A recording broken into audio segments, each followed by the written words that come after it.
오늘 우리에게 주신 하나님 말씀은 구약성경 시편 121편입니다. 121편 1절부터 8절 말씀 한 절씩 교독하여 읽겠습니다. 내가 산을 향하여 눈을 들리라. 나의 도움이 어디서 올까? 나의 도움은 천지를 지으신 여호와에게서로다. 여호와께서 너를 실족하지 아니하게 하시며 너를 지키시는 이가 졸지 아니하시리로다. 이스라엘을 지키시는 이는 졸지도 아니하시고 주무시지도 아니하시리로다. 여호와는 너를 지키시는 이시라. 여호와께서 내 오른편에서 내 그늘이 되시나니 낮의 해가 너를 상하게 하지 아니하며 밤의 달도 너를 해치지 아니하리로다. 여호와께서 너를 지켜 모든 환난을 면하게 하시며 또 내 영혼을 지키시리로다. 여호와께서 너의 출입을 지금부터 영원까지 지키시리로다. 아멘. 네, 오늘은 일본 선교사로 11년 사역하셨고요. 지금 두 번째 사역, 일본 히로시마에서 일본 교회를 담임하셨었는데 이제 두 번째 사역을 마치고 1년간 안식년 중에 계신데 GMTC라고 하는 선교단체에서 지금 훈련을 마치셨어요. 이제 세 번째 그 일본 사역을 지금 준비 중에 있습니다. 우리 김요한 선교사님 알고 계시죠? 우리 주보에도 있는데 김요한 선교사님 나오셔서 나의 힘이 되신 여호와여라는 제목으로 말씀 전해 주시겠습니다.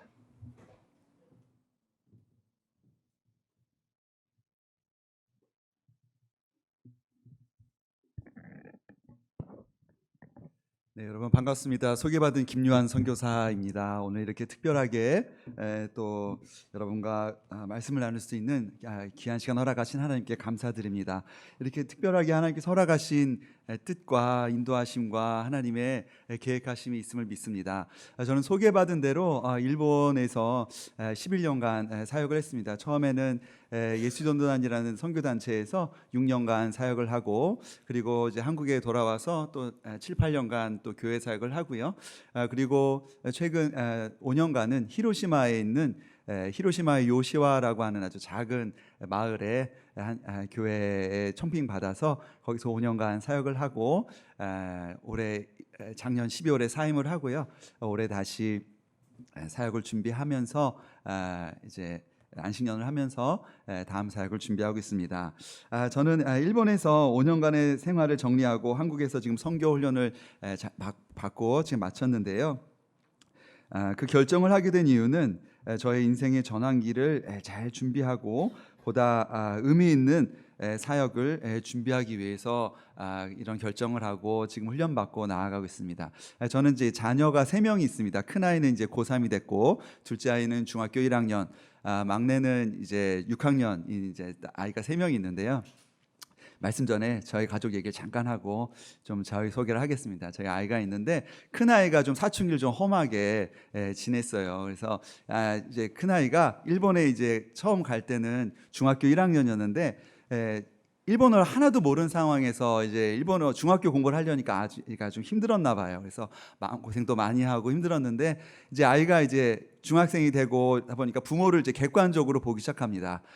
제가 여기 올 때마다 우리 조준기 목사님과 저렇게 비교하면서 하나님은 나 이렇게 작게 창조하셨나, 하나님 나는 지금 눈을 뜨고 있나 감고 있나 자기가 감사한 마음이 지금 들긴 하는데, 저 아이도 이제 저를 이제 객관적으로 보기 시작합니다. 아빠는 왜 이렇게 키가 작아요?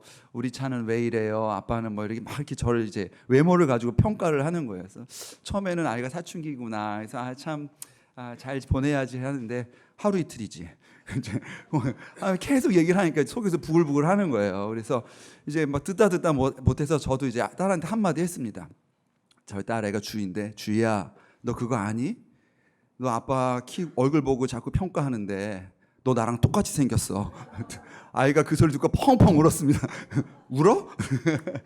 이제 아이들하고 이렇게 지내는데 참 어려움도 많았고 즐거운 일도 많았고, 하나님께서 해주신 거, 인도해 주신 거 참 즐거운 기억에 남는 일들이 많았지만, 제 상황은 그렇게 나쁘지 않았습니다. 그래서 5년간 사역하면서 인정도 받고, 또 시간이 참 중요하잖아요. 5년간 지나니까 일본 사람들이 마음을 열기 시작하고, 또 사역도 열매도 보이고, 또 이제 저희가 이제 참 어려움이 많았지만 떠나올 때 이제 마을 사람들이, 동네 할아버지, 동네 아주머니들 저희 집 앞에 모여가지고 이렇게 잘 가라고 눈물로 이렇게 울면서 저에게 이렇게 인사를 해주는 경험을 했어요. 이제 그 시간을 겪으면서 제가 목회를 하면서 참 여러 가지 마음 아픈 일도 있었고 힘든 일도 있었지만, 저랑 같이 교제하던 마을 사람들이 이렇게 눈물로 저에게 이렇게 배웅을 해주는 모습을 보면서 하나님께서 저를 위로해 주시고 저를 축복해 주시는 그런 마음을 이제 배우게 됐습니다. 하지만 그렇게 나쁘지 않은 상황 속에서 제가 잘 성장하고 사역도 성장하고 이렇게 사역을 하는 지역 주민들과도 잘 지내는 그런 시간이었는데, 한 가지 저의 마음 가운데 선교사로서 점검해 봤을 때 중요한 한 가지 점검해야 될 부분이 있었습니다. 그것은 무엇이냐면, 제가 목회자로서 선교사로서 정말 바른 자세를 가지고 있는가라는 마음으로 주님 앞에 섰을 때, 한 영혼을 향한 마음, 그리고 일본 사람들에 대한 마음이 익숙한 마음, 그리고 당연한 마음이 더 컸습니다. 한 영혼에 대한 간절한 마음과 한 영혼을 향한 그 뜨거운 마음으로 제가 설교하는 것이 아니라 점점 익숙한 마음으로, 그리고 당연한 마음으로 제가 설교단에 서고, 제가 그들에게 사역하는 제 모습을 보면서 이런 모습으로 사역해서는 안 되겠다라는 그런 위기감과 주님 앞에 정말 회개하는 마음으로 사역을 정리하고 다시 새로운 사역을 기도하는 그런 시간을 지금 보내고 있습니다. 선교는 축복의 길이고, 선교는 분명한 방향성을 가지고 가야 하는 것입니다. 그 축복이 보이지 않고 방향을 알 수 없을 때는 제가 할 일은 멈추어 서서 돌아보는 것이었습니다. 그렇게 제 자신을 돌아보고 선교에 대한 것들을 배우고 다양한 선교단체 사역들을 배우면서 다음 사역을 지금 준비하고 있습니다. 제가 6개월간 훈련을 받으면서 주신 은혜와 도전들이 있는데, 다음 기회에 여러분과 저의 사역과 이 도전과 은혜들에 대해서 나누고 싶은 마음이 있습니다. 오늘은 제가 고민하는 한 영혼에 대한 마음과 제 사역에 대한 그 뜨거운 열정을 어떻게 다시 회복할 것인가 고민하던 차에 하나님께서 주신 그 은혜와 그 사명을, 그 소명을 찾고 기도하던 중에 그 말씀을 주신 그 말씀과 은혜를 함께 나누려고 합니다. 오늘 시편 121편 말씀은 너무나 유명한 말씀이죠. 성전 순례를 하는 이들이 성전을 향해 가면서 시온의 언덕에 보이는 예루살렘 도성을 보면서 부른 찬양입니다. 성전 순례를 하는 이들이 예루살렘을 보면서 그들이 가졌던 마음은 무엇일까요? 그들의 이 찬양의 의미는 무엇일까요? 내가 산을 향하여 눈을 들리라. 나의 도움이 어디서 올까? 나의 도움은 천지를 지으신 여호와에게서로다. 예루살렘 성 하나님의 나라를 향해 가는 이들의 고백은 내가 산을 향하여 눈을 들리라라는 결의의 고백입니다. 하나님, 내 인생에 이런 문제가 있습니다. 하나님, 내 인생에 이런 어려움이 있습니다. 이 문제를 해결해 주십시오라는 것이 아니라, 내 인생에 이런 어려움이 있고 아픔이 있고 힘듦이 있고 부침이 있지만 내가 결단하며 내가 결의를 가지고 주님을 바라보겠습니다 라고 믿음의 결단을 하는 고백의 찬양인 것이죠. 여러분, 우리는 인생에 수많은 선택을 합니다. 우선 아침에 일어나야 할지 말아야 할지부터 우리는 고민을 하고 우리는 선택을 하는 거예요. 우리는 자연스럽게 아침에 일어나서 가족들을 돌보고 직장 갈 준비를 하고 학교 갈 준비를 하지만, 여러분, 이것은 자연스럽고 당연한 것이 아닙니다. 나의 결단과 나의 선택이 있기에 가능한 것이에요. 여러분, 마음의 병이 든 사람들은요, 이것을 할 수가 없어요. 아픈 사람들은요, 우리가 당연하고 자연스러운 이 생활을 할 수가 없어요. 그래서 자녀들을 봤을 때 좀 어려운 가운데 있는 가정들을 보면 이 자녀들이 당연히 학교를 가야 되는데 학교를 가지 못하는 거 부모들을 이해를 못하는 거예요. 그 아이들의 그 아픈 마음을 이해하지 못하니까 속에서 천불이 나는 거죠. 그 아이가 얼마나 아픈지, 얼마나 당연히 학교 가야 되고 당연히 공부해야 되고 당연히 부모에게 효도해야 되는데, 여러분, 그건 당연한 것이 아니에요. 마음 안에 그렇게 선택하고 결단할 수 있는 힘이 있어야 그렇게 움직일 수 있고 할 수 있는 것입니다. 그러니까 우리가 자녀들 돌보고 우리가 가족들을 돌볼 때 우리 그 아이의 그 가족의 마음이 어떤지 우리는 잘 살펴보아야 돼요. 여러분, 그리고 자기 자신에게 주어진 책무를 다하기 위해서 우리는 출근 준비를 합니다. 하루의 일상 가운데 있는 이 루틴들이 누구의 선택입니까? 바로 내가 선택한 일들이에요. 하나님은 우리에게 의지를 주셨어요. 그리고 이성과 지성을 주셨습니다. 우리의 이성과 지성이 성령 충만하게 된다는 것은 우리가 하는 그 모든 선택들이 하나님의 영광을 위해서 선택할 수 있는 그 결단력과 의지를 주신다는 것이에요. 여러분, 우리가 하나님의 영광을 위해서 무엇을 선택한다는 것은 내가 선택해서 하는 것이 아니에요. 그래서 여러분, 한국교회의 어려움이 뭐냐면 우리가 헌금하는 것들 있잖아요. 우리가 봉사하는 것들 있잖아요. 이것들이 큰 오해가 있어요. 내가 헌금했다, 내가 봉사했다라고 생각하시는 분들이 있는 거예요. 여러분, 근데 그 마음 깊은 곳에는요, 우리의 의지와 우리의 결단과 긍정적인 사고로 하는 것이 아니에요. 하나님의 은혜 없이는 우리가 할 수 없는 것이에요. 하나님의 은혜 없이는 우리가 할 수 없는 것입니다. 웨스트민스터 신앙고백 9장, 여러분이 잘 아시는 이 신앙고백 9장의 자유의지에 대하여 이렇게 말하고 있습니다. 하나님께서 죄인을 회심시키시고 은혜의 상태로 옮기실 때 그분의 죄 아래에 있는 자연적 속박으로부터 그를 자유케 하신다. 그리고 다만 그분의 은혜로만 그가 자유롭게 영적으로 선한 일을 할 수 있도록 하신다. 그러나 그에게 남아있는 부패 때문에 그는 선한 일을 온전히 원하지 않을 뿐만 아니라 또한 악한 일을 원하기도 한다라는 것입니다. 그러므로 여러분, 우리가 선택하는 이 모든 일들이 하나님의 은혜 없이는 할 수 없음을 고백하고 알고 주님 앞에 서는 것이 너무나도 중요한 것이에요. 갈라디아서 5장 17절 말씀에 육체의 소욕은 성령을 거스르고 성령은 육체를 거스르나니 이 둘이 서로 대적함으로 너희가 원하는 것을 하지 못하게 하려 함이니라 라고 말씀하고 있습니다. 여러분, 우리의 의지를 어떻게 사용할 것인가, 우리의 결단을 어떻게 사용할 것인가가 우리 신앙의 매우 중요한 문제이고 우리의 과제입니다. 나의 의지가 약해서 나는 매일 흔들려요. 목사님, 저는 아직 교회에서 요구하는 만큼의 깊이 종교에 관여하고 싶은 마음이 없어요. 이렇게 말씀하시는 분들이 있어요. 목사님, 저는 의지가 약해서 기도를 할 수가 없어요 라고 말씀하시는 분들이 있어요. 너무 바빠서 기도할 수가 없어요 라고 말씀하시는 분들이 있습니다. 제가 최근에 기도에 관한 책을 이렇게 보고 있는데, 리처드 포스터의 기도라는 책을 보고 있는데 그분이 아주 인상적인 표현을 합니다. 여러분, 그분이 말하기를 우리가 기도를 못하는 것이 아니라 우리는 기도를 싫어합니다 라는 것이죠. 시간이 없어서, 의지가 약해서, 환경이 어려워서, 집이 좁아서 기도를 못해요. 아니요, 우리가 하나님을 사랑하지 않기 때문은 아닐까요? 우리가 하나님의 은혜보다 더 중요한 게 있기 때문이 아닐까요?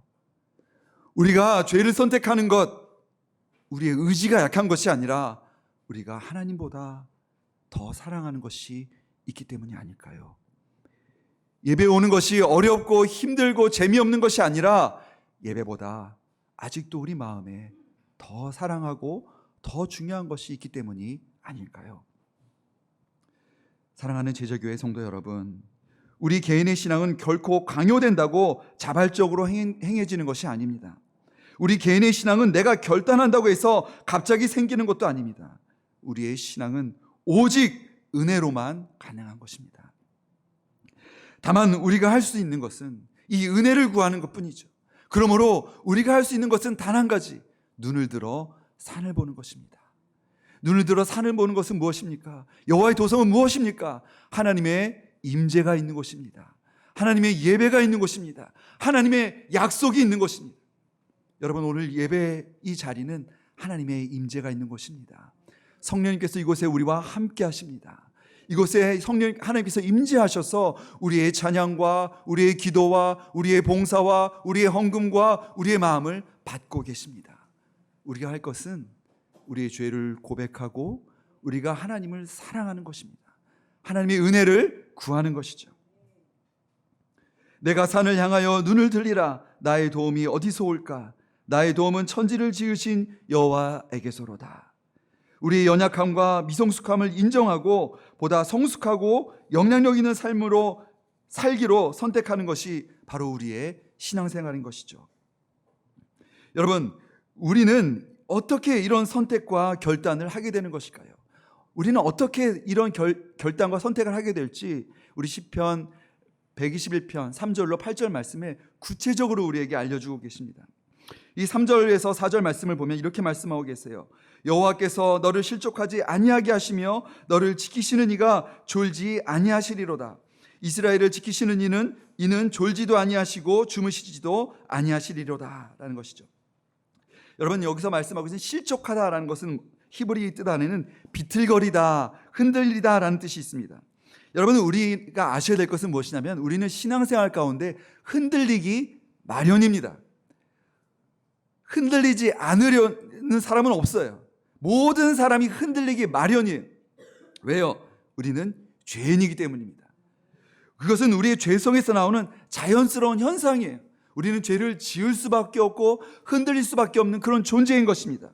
우리가 흔들리는 것은, 죄를 짓는 것은 부끄러운 일도 아니고 부족함도 아닙니다. 우리가 흔들리고 비틀거리는 것이 문제가 아니라 우리가 흔들리고 비틀거릴 때 하나님을 바라보지 않는 것이 문제입니다. 죄를 인정하고 회개하지 않는 것이 문제인 것입니다. 우리는 흔들릴 때 눈을 들어 하나님을 구해야 됩니다. 우리는 비틀거릴 때 온 마음 다해 하나님의 은혜를 구해야 됩니다. 우리가 앞길이 보이지 않고 도움을 구할 수 없을 때 주저앉아 뒤를 돌아보는 것이 아니라 지금까지 나를 인도하신 하나님의 은혜를 세어보아야 합니다. 오늘도 나를 이끌고 계시는 그 세밀한 하나님의 음성을 듣기 위해서 힘써서 주의 은혜를 구해야 하는 것이죠. 우리가 그렇게 흔들리고 어려울 때 그 가운데 우리가 누구에게 도움을 바라는가가 중요한 문제입니다. 여러분, 사방이 막히고 우겨쌈을 당하셨을 때 누구를 바라보십니까? 카톡을 열어보진 않으세요? 내가 누구에게 도움을 구할까? 연락처를, 핸드폰을 열진 않으세요? 우리는 핸드폰을 열고 카톡을 여는 것이 아니라 우리는 말씀을 펴야 됩니다. 우리는 주님 앞에 나와 문을 꿇고 두 손을 높이 들고 주의 은혜를 구해야 됩니다. 신앙이 흔들리고 혼란스러울 때 우리는 기도하고 예배하고 공동체에서 도움을 구해야 합니다. 졸지도 않고 주무시지도 않는다는 것은 우리가 믿고 있는 우리 하나님의 아주 특별한 은혜입니다. 제가 있었던 일본에는 그 신토라는 종교가 있는데, 이 종교는 아주 재밌어요.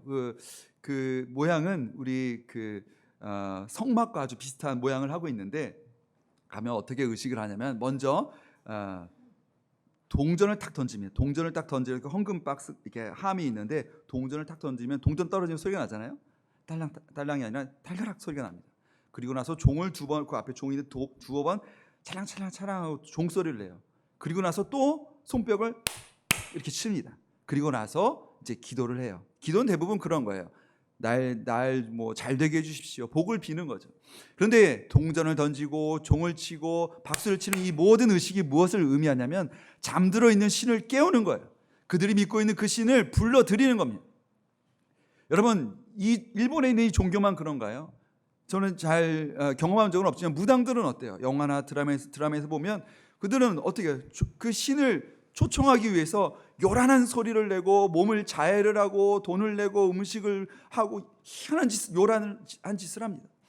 그러나 우리가 믿고 있는 하나님은 졸지도 않고 주무시지도 않고 어디 계신다고요? 내 안에, 여러분 안에, 우리 안에 계시는 분. 우리 안에 계시는 하나님이 우리를 어떻게 하고 계신다고요? 우리가 흔들릴 때도, 우리가 비틀거릴 때도 우리를 지키시고 보호하시고 우리가 주님의 도움을 구하기를 간절히 바라시는 것이죠. 우리를 위해 기도하고 계신다는 것이죠. 여러분, 이것을 우리가 알고 믿고 따라가야 됩니다. 하나님은 저 멀리 계시지 않아요. 오늘 이 시간 우리와 함께 하십니다. 우리 직장에도, 우리가 가정에도, 우리 자녀들이 아침마다, 이 단어 쓰면 안 될 것 같습니다. 정말 힘들게 할 때도, 또 우리 하나밖에 없는 내 편, 하나밖에 없는 남편, 또 이 단어를 쓰지 않겠습니다. 그럴 때마다 우리가 해야 될 건 무엇이죠? 우리 하나님, 내 안에 계신 하나님, 우리 안에 계신 하나님께 기도하는 것이죠. 우리가 믿고 있는 창조주 하나님, 그분께 나아가 기도하는 것입니다. 첫 번째는, 이 말씀은 바로 나를 아시는 하나님, 졸지도 않고 주무시지도 않는 이 하나님이 나를 아신다라는 것이에요. 지금까지 나를 보호하시고 지켜주신 그 하나님을 기억하는 것으로 우리는 산을 향해 눈을 둘 수 있습니다. 우리의 인생에 많은 어려움과 높은 벽들이 있었지만 우리 경험 가운데 정말 신기하게 그 역경들을 뛰어넘은 경험들이 있으실 거예요. 정말 기적처럼 나를 살리시고 나를 인도하시고 나를 지키신 하나님을 여러분 경험하셨을 겁니다. 일본에서 지내면서 경제적인 어려움들, 문화의 깊은 어려움들, 내부 사람들과의 치열한 갈등들이 있었지만 지나고 보니 제가 할 수 없는 일들을 주님께서 뛰어넘을 수 있게 인도해 주신 것을 기억하게 됩니다. 내가 어떻게 일본 사람들과 이렇게 잘 지낼 수 있을까? 교회 안에 이런 어려움들이 있었는데 내가 어떻게 이것을 견뎌냈을까? 내가 어떻게 했지? 내가 정말 경제적으로 어려운데 정말 그 성도님에게 갑자기 연락이 와서 그 문제들이 해결된 일들이, 어떻게 이런 일들이 일어났을까? 셀 수 없는 일들이 저를 인도하시고 지키시고 보호하심을 경험해 봤습니다. 이 사람과 하루라도 지낼 수 있을까? 도대체 일본 사람들은 왜 이렇게 행동하는 걸까? 라고 생각하는 참 많은 어려움들이 있었지만 지금 고백하게 되는 것은 그 모든 것이 하나님의 은혜였음을 기억합니다. 그리고 그 은혜는 저랑 상관없는 일들로 이루어지는 것이 아니라 나를 아시는 하나님이 나의 필요에 맞게 지혜를 주시고 말을 주시고 재정을 주시고 건강을 주시고 사람들을 보내주심을 기억합니다. 이거는 일본 선교사의 특별한 고백입니까? 우리 안에 동일한 은혜입니까? 여러분, 우리 안에는 셀 수 없는 하나님의 은혜의 기적들이 있습니다. 죽었던 사람이 살아나고 불치병이 치유되는 일. 그러나 여러분, 성경을 보시면 이런 놀라운 기적도 하나님의 은혜지만 하나님이 우리에게 주시는 은혜는 뭐냐면 세밀한 은혜예요. 매일 아침 우리에게 주시는 그 세밀한 은혜입니다. 신앙이 얕고 어린아이 같은 아이에게는 부드러운 음식을 줍니다. 그리고 신앙이 성숙하고 신앙이 3대째, 4대째, 5대째 신앙이 유산이 있는 가정에는 어른의 신앙을 주십니다. 여러분, 우리의 믿음은, 우리의 지금 신앙의 자리는 어느 곳에 있습니까? 우리는 지금 성숙한 음식을 먹어야 하는데 아직도 어린아이 같은 그런 하나님의 은혜를 구하고 있지는 않으신지요?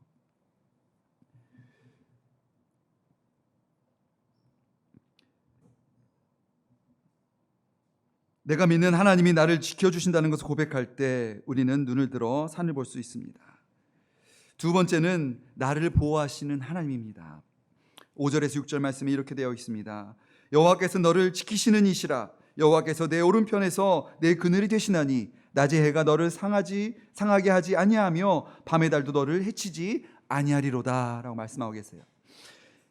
여러분, 세상에 살아가면서 우리는 내 안에 죄성과 치열하게 싸워야 돼요. 여러분, 교회 와서 일주일에 일요일 날 11시에 와서 1시간 예배 드리고 간다고 우리 죄가 다 해결되는 거 아니에요. 일주일 내내 싸워서 와서 여기서 다시 한번 말씀으로 셈을 얻고 또 싸우러 나가는 거예요. 그런데 여러분, 우리가 치열하게 내 안에 죄와 싸워야 되는 부분이 있고 또 하나 우리가 치열하게 또 싸워야 되는 부분이 있는데 그건 바로 남편이 아니고 내 안에 죄성과 그리고 사탄입니다.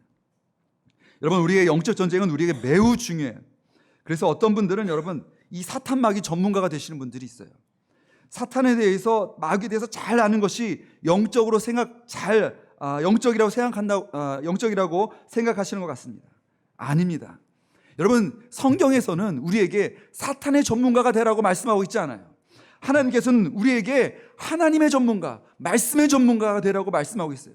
우리가 하나님에 대해서 알면 알 만큼 자세히 아는 만큼 사탄은 우리에게 가까이 오지 못합니다. 우리가 이 말씀에 대해서 명확하게 분명하게 단단하게 알고 있다면 감히 사탄이 우리에게 가까이 근접할 수 없어요. 사탄은 이미 예수 그리스도의 이름으로 패배한 저주받은 존재이기 때문에 우리는 진리를 알면 됩니다. 우리는 하나님에 대해서 더 깊이 알고 배우는 것이 중요합니다. 이것이 원칙이에요. 그런데 제가 선교제에 있으면서 이 사탄의 전형적인 전략을 한 가지 배웠는데 오늘 이것을 좀 나누고 싶습니다. 여러분, 사탄이 우리를 공격하는 목적 가운데 가장 중요한 것은 무엇이냐면 우리의 건강을 빼앗아가는 것 아닙니다. 우리의 경제를, 재정을 뺏어가는 것 아니에요. 가족 간의 관계를 찢어놓는 것 아니에요. 건강을 뺏어가서 하나님을 보지 못하게 하는 것, 가족 간의 관계를 찢어놓고 하나님을 보지 못하게 하는 것, 우리의 건강을 망가뜨려서 하나님을 보지 못하게 하는 게 사탄의 전략입니다. 그리고 사탄은 끊임없이 우리에게 말하고 있어요. 너 현실을 봐라. 네 손에 들고 있는 것을 봐라라고 말하고 있어요. 일본에 있으면서 사탄이 저에게 계속 말하고 있어요. 일본 사람들 봐라. 저들이 변하겠냐. 네 모습을 봐라. 네 주변의 목사님들이 얼마나 공부를 많이 하고 얼마나 설교를 잘하고 얼마나 멋있게 계시냐. 너처럼 공부 못하고 너처럼 키 작고 눈 조그만 목사가 뭘 하겠냐. 죄송합니다. 할 수 있습니다. 사탄은 저에게 계속 얘기하는 거예요. 너 이제 돈도 없는데 너 자녀들 어떻게 할 거야. 너 자녀들 교육 어떻게 할 거야. 사탄은 계속 현실을 대해서 얘기합니다.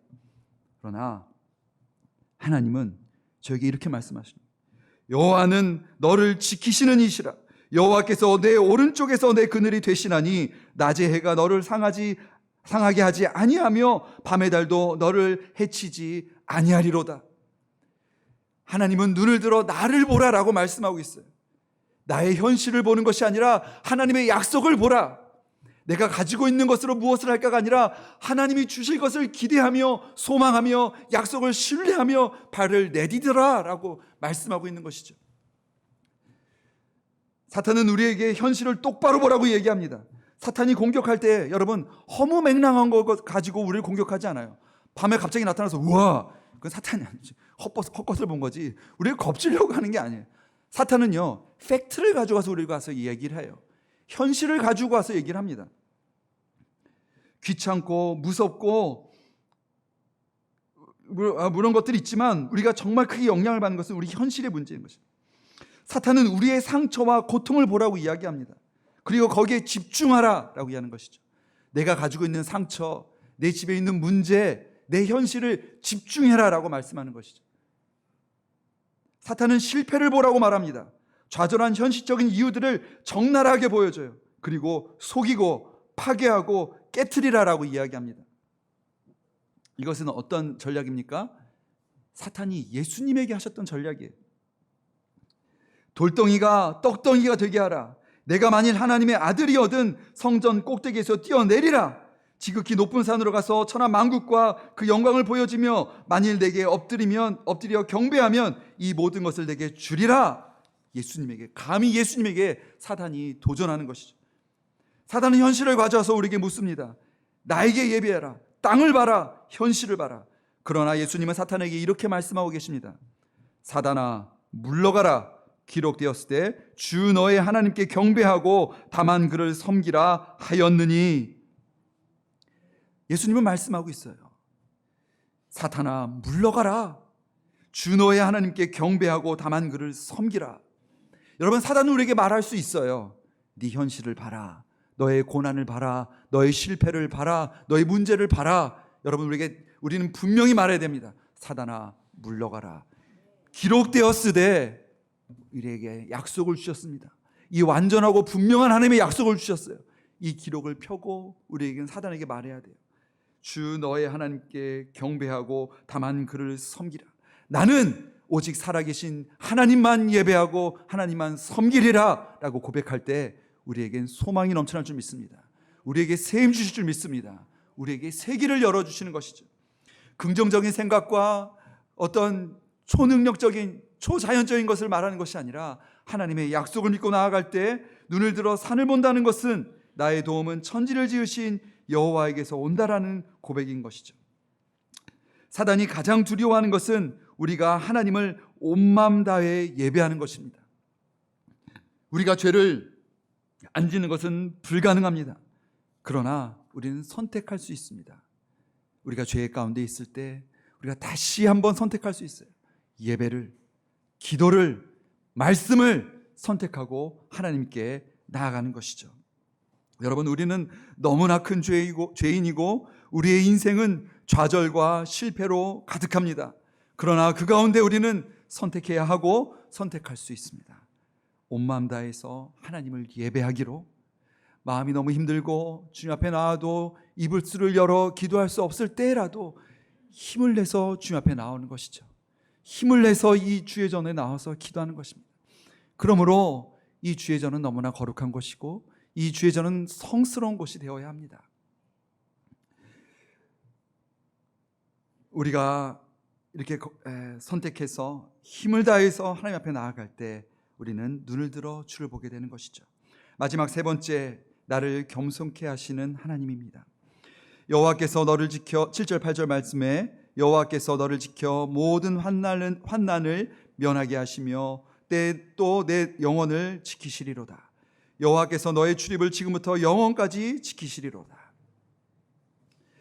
여러분, 주님께서 나를 지키신다라는 고백은 실제로 하나님의 임재를 경험한 사람들이 할 수 있는 고백이에요. 하나님께서 나를 지키신다라는 것은 어떻게 할 수 있을까요? 여러분, 이 책으로 배운 사람들이 이 고백을 지키신다고 하더라. 하나님을 경험한 사람은요, 여호와께서 너를 지켜 모든 환난을 면하게 하시며 또 내 영혼을 지키시리로다. 여호와께서 너의 출입을 지금부터 영원까지 지키시리로다 라는 고백을 받아 경험한 사람은 하나님께서 나를 지키신다라고 고백할 수 있는 것입니다. 피상적으로, 이상적으로 하나님의 도우심을 이해한 사람들에겐 이 고백이 절실하지 못할 것입니다. 그러나 큰 병으로 투병 생활을 하던 중에 오신 그 하나님,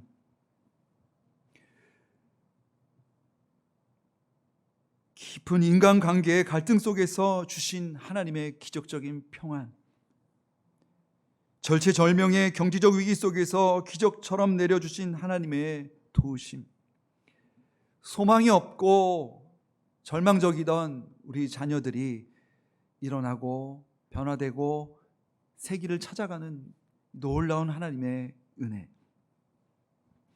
평생 기도하던 나의 부모와 나의 남편과 나의 가족들이 주님 앞에 나와 함께 예배하는 그 놀라운 기쁨을 경험하신 여러분, 어쩌면 지금도 오래된 수십 년간 같은 기도 제목을 가지고 그 기도 제목을 포기하지 못하고 기도하고 계시는 우리 사랑하는 제자교회 성도 여러분들, 우리가 그렇게 포기하지 않고 기도할 수 있는 것도 하나님의 은혜요.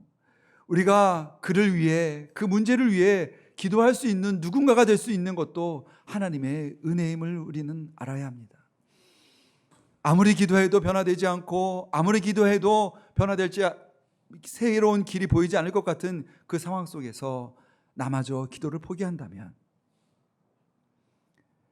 그럼에도 불구하고 하나님께서 나를 위해, 날 사용하셔서 내 가족을 위해, 내 남편을 위해, 내 자녀들을 위해, 내 형제 자매를 위해, 그리고 이 나라를 위해 포기하지 않고 기도하게 하신 이 은혜, 이 은혜를, 이 실제를, 하나님의 임재의 실제를 경험한 사람들이 고백한다는 것이 바로 나를 지키시는 하나님인 것이죠. 그리고 이 놀라운 하나님의 은혜를 경험한 사람들은 겸손히 그분의 은혜를, 그분의 도우심을 경험하게 됩니다. 하나님의 은혜를 경험한 사람들은요, 하나님의 그 위대하심, 하나님의 그 놀라우심, 하나님의 그 크심을 우리는 알게 돼요. 하나님이 얼마나 위대하신 분인지, 하나님의 그 넓으심, 그 광대하심, 그 영원하심을 경험한 사람들은 주님 앞에 겸손하게 됩니다. 다시 말하면 겸손한 사람들은 하나님의 은혜를 아는 사람들이다 라고 말할 수 있는 것이죠. 빌립보서 2장 3절 4절 말씀에 아무 일에든지 다툼이나 허영으로 하지 말고 오직 겸손한 마음으로 각자 자기보다 남을 낮게 여기고 각각 자기 일을 돌아볼 뿐더러 또한 각각 다른 사람들의 일을 돌아보아 나의 기쁨을 충만하게 하라 라고 말씀하고 있습니다. 예수님께서는 종의 형체를 가지시고 정말 낮은 모습으로 우리 앞에 오셨어요. 예수님이 우리 앞에 오셨을 때 어떤 모습으로 우리의 모습은 어떤 모습이었을까요? 우리가 온전한 인격과 죄에서 멀어진 모습과 성숙한 모습으로 예수님을 만났을까요? 저는 예수님을 처음 만났을 때 그때 저의 그 미성숙함, 저의 그 어리석음들을 기억합니다. 여러분, 우리들이 가족들을 또는 직장에서 학교에서 예수님을 모르는 사람들을 만났을 때 우리는 어떤 모습으로 서야 할까요? 그리고 우리는 주님 앞에 섰을 때 우리는 어떤 모습으로 서야 할까요? 내 인생을 내가 최선을 다해서 이루어왔다는 것은 참 당당하고 의미 있는 인생의 고백입니다. 내 인생의 지금의 결과는 내가 최선을 다해서 쌓아온 내 인생의 결과다. 내 재산과 내 학력과 인간관계와 내가 위치한 이 위치는 내가 온 힘을 다해서 만들어낸 나의 삶의 자리다. 나의 가족과 나의 재산과 나의 모든 배경은 내가 최선을 다해서 만들었던 것이다 라고 하는 고백은 참 의미 있는 것처럼 보입니다. 그러나 조금 더 자신을 돌아보고 주변을 돌아볼 때 우리는 얼마나 많은 이해할 수 없는 주의 도우심을 받고 있었는지 깨닫게 됩니다. 내 자신이 아니라 나의 인생의 걸음을 조금만 성찰해 봐도, 뒤를 돌아봐도 나를 위해 헌신한 사람들, 나를 위해 기도한 사람들, 나를 도운 수많은 사람들이 기억나게 되는 것이죠. 그 수많은 도움들이 어디에서 왔을까요?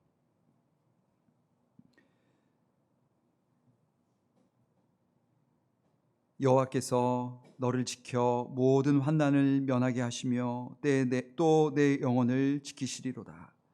여호와께서 너의 출입을 지금부터 영원까지 지키시리로다. 우리는 이 말씀 앞에 겸손해질 수밖에 없습니다. 우리는 이 말씀 앞에 그 영원하시고 왕되시고 충만하신 주님을 바라볼 수밖에 없습니다. 요한복음 16장 33절 말씀에 이렇게 말씀하고 있습니다.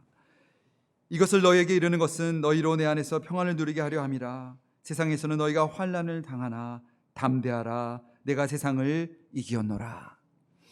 여러분, 우리는 신앙생활을 해나가면서 흔들리고 비틀거릴 수밖에 없습니다. 우리는 흔들리고 비틀거릴 때마다 우리가 해야 할 일은 눈을 들어 산을 보는 것입니다. 말씀을 정리하겠습니다. 예수님께서 십자가에 달려 죽으심으로 우리가 죄에서 해방됨이 있었습니다. 그리고 우리는 이 세상에서 승리자로 살아가게 될 특권을 얻게 되었습니다. 우리가 산을 향하여 눈을 들 때 우리는 하나님이 나를 잘 아신다는 것을 깨닫게 됩니다. 우리는 하나님이 나를 지키신다는 것을 알게 됩니다. 그리고 우리는 겸손하게 하나님께 의지하게 됩니다. 사랑하는 지적의 성도 여러분, 우리가 눈을 들어 주를 예배합시다. 우리가 결단하며 주님 앞에 나아가며 기도합시다. 나의 도움 되신 여호와여, 나를 인도하여 주옵소서. 기도하시겠습니다.